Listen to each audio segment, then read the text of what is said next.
আসসালামু আলাইকুম। টেকনিকের সাথে মৌলিক শব্দ চেনার আজকে দ্বিতীয় পার্ট। এখানে আমি আলোচনা করব 101 থেকে 200 পর্যন্ত।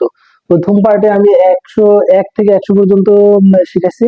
তো এখান থেকে আমি 101 থেকে 200 পর্যন্ত করাবো। তো আগে আমি বলি, মৌলিক শব্দ চেনার জন্য শেষ অঙ্ক থাকতে হবে 1, 3, 7, 9। মৌলিক শব্দ হতে হলে তার শেষ অঙ্ক থাকতে হবে 1, 3, 7, 9। যাদের শেষ অঙ্ক এটা নাই সেটা মৌলিক সংখ্যা না। এখন আমরা বলি যে 101 থেকে 200 পর্যন্ত মৌলিক সংখ্যা। 200 পর্যন্ত প্রথমে 101 থেকে আমরা 10 10 করে চিন্তা করব। প্রতি দশক আমরা চিন্তা করব। 101 থেকে 110 পর্যন্ত মৌলিক সংখ্যা আছে। 110 পর্যন্ত মৌলিক সংখ্যা আছে 4টা, এবং 190 থেকে 200 পর্যন্ত মৌলিক সংখ্যা আছে 4টা। তার মানে শুরুতে 4টা, শেষে 4টা। শুরুতে 4টা, শেষে 4টা। এখন যাদের মৌলিক সংখ্যা 4টা তারা এই 4টা, কারণ মৌলিক সংখ্যা তো এই 4টাই হতে পারবে। সো যাদের মৌলিক সংখ্যা 4টা তারা এই 4টা। আমরা এবার যদি লিখি 101, যেহেতু প্রথম দশকে 4টা আছে, 101, 103, 107, 109, এবং শেষ দশকে কি আছে?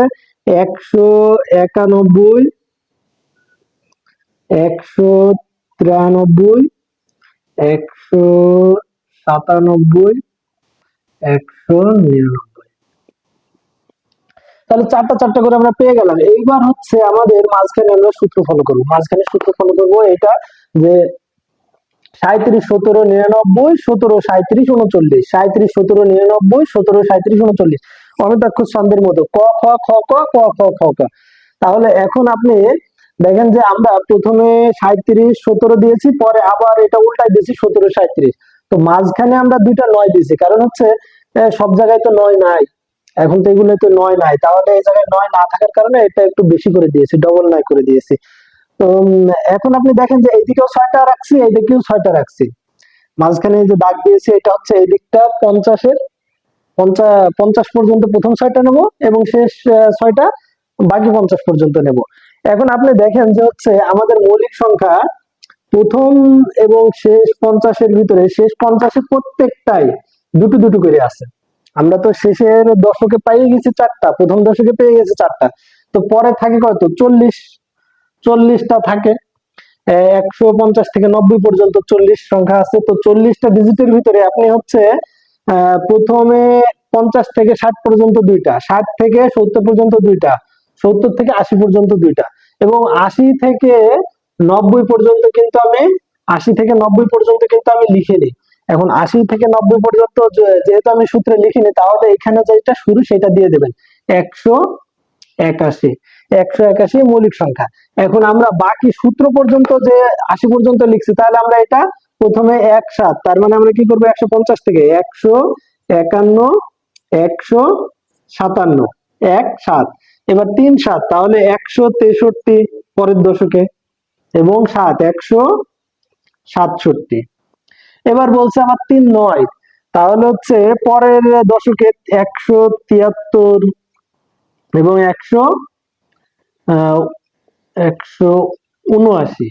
আর পরে তো বললাম যে এখন পরে আর একটা দশক বাদ আছে 80 থেকে 90, তাহলে 80 থেকে 90 এটা দিয়ে দেবো, 1 দিয়ে দেবো, 181। আর পরের দশকে তো 4টা আছে, মানে এই 4টা।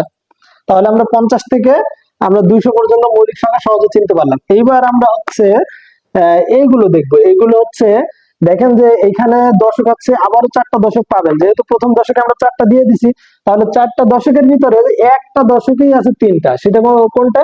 30 থেকে 40 পর্যন্ত আছে 3টা। এইটা মনে রাখেন, মাঝের তিনটা 30 থেকে 40 পর্যন্ত আছে। এবার বাকি দুই পাশে তো 3টা আছে, তাহলে প্রত্যেক দশককে একটা করে দিলেই কিন্তু 3টা হয়ে যায়, একটা একটা একটা।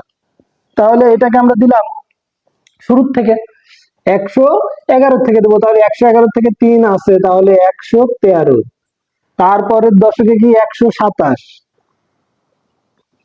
তারপরের দশকে তো 3টা আছে, তাহলে 131, 137, 139। তাহলে এই 3টা। এইবার দশকে তো একটা আছে, তাহলে 149। তাহলে আমরা এইভাবে আমরা এই সূত্র ফলো করে আমরা এগুলো করতে পারি। আপনারা প্র্যাকটিস করে নেবেন 2 একবার, তাহলে